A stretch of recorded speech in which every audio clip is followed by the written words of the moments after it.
Paano magpalit ng phone number sa Gmail account kung hindi na po active ang inyong mga phone number na nakalagay sa inyong Gmail account? Ganito lang po ang pagpalit ng phone number sa ating mga Gmail. Punta lang tayo sa ating Google. Click Profile. Click Google Account.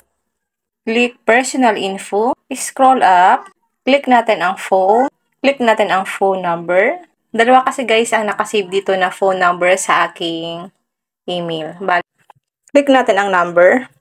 Click natin ang lapis. Pwede nyo pong i-delete itong delete icon para mapalitan po ang inyong phone number. Click continue. Kailangan lang natin lagay yung ating password sa ating phone. Then, click nyo po ang continue. Click nyo lang po ang update number. Itong use the another number. Then, click nyo po ang next. So guys, pwede nyo pong palitan dito ang phone number nyo. I-delete nyo lang po ito. Then, click nyo po ang select.